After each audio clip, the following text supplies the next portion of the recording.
welcome to Painting Birches for this March break. I'm Callie from the King Township Public Library, and with just some paint, cotton balls, and a clothespin, some yarn, you can create some paint birches pretty simply.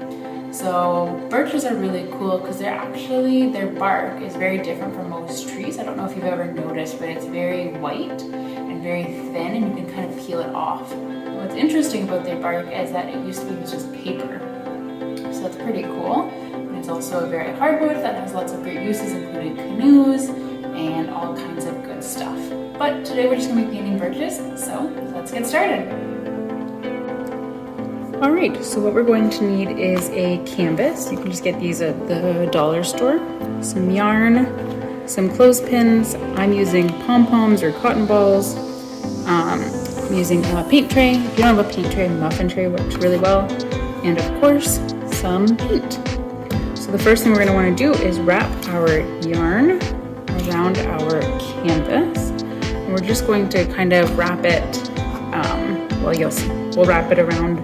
Oh, the other thing I forgot to mention is you're going to want scissors for cutting the yarn, of course. And later on, you might want a black marker or a pen. So I'm just going to tie this here.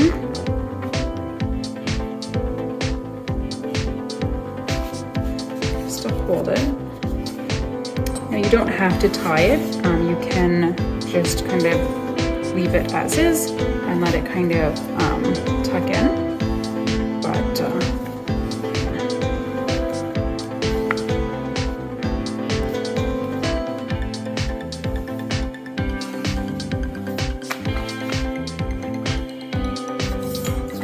now you're going to want to cut this off and secure it on the back. Now again, I'm going to tie it just because I want it to be super secure. But you don't have to. You can, like I said, just kind of leave it, tuck it in if it's tight enough. There we go. So now I'm going to put my paint in my tray. So I'm going to do a bit of blue, maybe some green.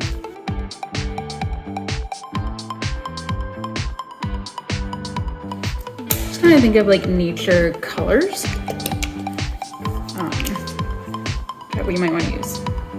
But the thing is, like, you can do purples and pinks if it's a like maybe a sunset kind of thing, or like more reds if you want to do the morning. So now you're going to take your clothespin and grab your cotton ball, and you're going to paint. Now, the big key here is not to brush it on, because that's going to ruin our effect with the yarn here. We want to make sure we're dabbing.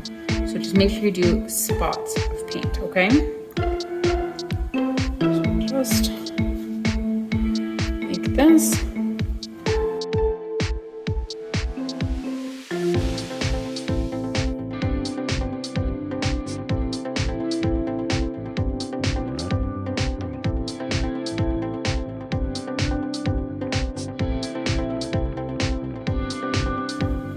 I'm going to pretend like the yellow are some flowers. Just kind of bring it some more color. You know what? Because I'm doing that, I'm going to throw in some purple as well. Just kind of give it another splash of color.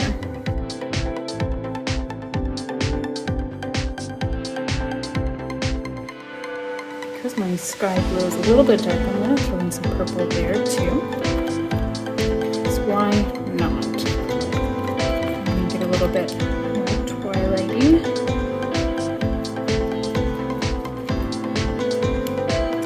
There we go. Now I'm going to let that dry. And once it is dry, you can dry a little bit. You don't want it all the way dry because otherwise the yarn might stick. You can take it off. And what I'm going to do is I'm actually going to flip it over and cut the yarn here and do that knot I did. And to carefully undo it.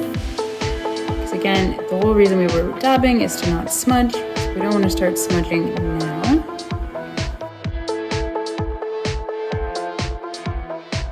And there we are. Don't worry if you're like, I don't see the birch trees. We're not done yet. I'm gonna put my yarn to the side. And I'm gonna grab my Sharpie. And so if you've ever looked at birch trees, you'll know that the bark is very white, but there are spots of black or like depth to them. And that's what we're gonna add here, or just like some little lines to give some dimension to our birch trees. So that doesn't have to be exact. You just wanna kind of draw the eye to the fact that they're there.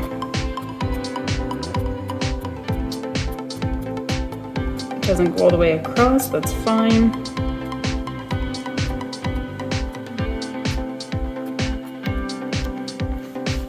And there we go. Those are your birch trees.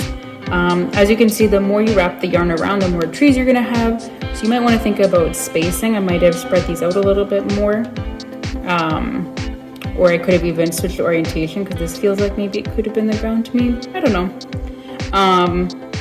But yeah, just have fun with it, make your birch trees, and there we go. I hope you guys had fun.